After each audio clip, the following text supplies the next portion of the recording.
রাজধানীতে সেনাবাহিনী ছাড়া সড়কে দেখা নেই পুলিশ, র্যাব সহ অন্যান্য আইনশৃঙ্খলা বাহিনীর সদস্যদের। হামলা, ভাঙচুর এবং পোড়ানোর পর রাজধানীর বেশিরভাগ থানা এখন পুলিশ শূন্য। ট্রাফিক পুলিশ না থাকায় বিভিন্ন পয়েন্টে সড়ক শৃঙ্খলায় কাজ করছে ছাত্ররা। তবে স্বাভাবিক হতে শুরু করেছে জনজীবন। সাধারণ মানুষের একটাই দাবি, শান্তি চান তারা। আরো জানাচ্ছেন জিয়া খান। তেজগাঁও থানার মতো একই চিত্র রাজধানীর অন্যান্য থানাগুলোর। প্রধান ফটকে ঝুলছে তালা।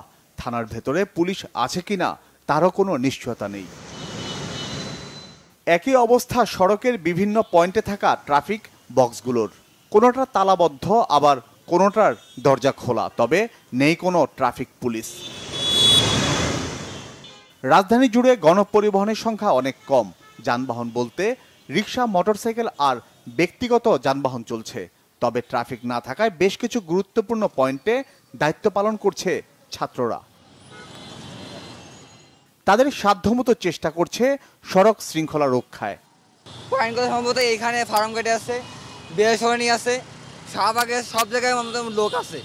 কারণ এখানে ট্রাফিক কেউ নাই, সব তো চলে গেছে কালকেই। এখন জ্যাম বাঁধলে আমাদের সমস্যা হবে, দুর্ভোগ আমাদের পথ হবে। এই জন্য ঢাকা শহর জ্যাম তো বাঁধেই, এই জন্য আমরা যতদূর সময় চেষ্টা করি জ্যাম না বাঁধে।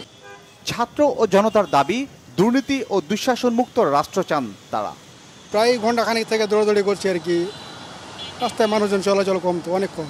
স্বাধীনতার পরে যেই দুর্নীতি হয়েছে, এই দুর্নীতি যদি না হয়তো আজকে আমাদের বিভিন্ন রাস্তা তামা দিয়ে, বিভিন্ন তামার ঘোড়া, তামার টাইলস দিয়ে লাগানো থাকতো। গত সরকার যে কারণেই মেন পতনটা হয়েছে, তারা কিন্তু জনগণের পালসটা তারা বুঝতে পারে নাই, তারা নিজেদের ইগো নিয়েই ধরেছিল।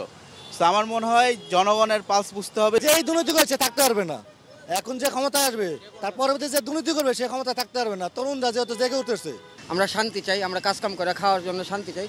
আর দেশে যে বর্তমানে যে জিনিসের দাম কিনা, এগিনা নিচে নামতে হবে। দায়ীদের আইনের মাধ্যমে শাস্তি দাবি তাদের। জিয়া খান, বাংলা ভিশন, ঢাকা।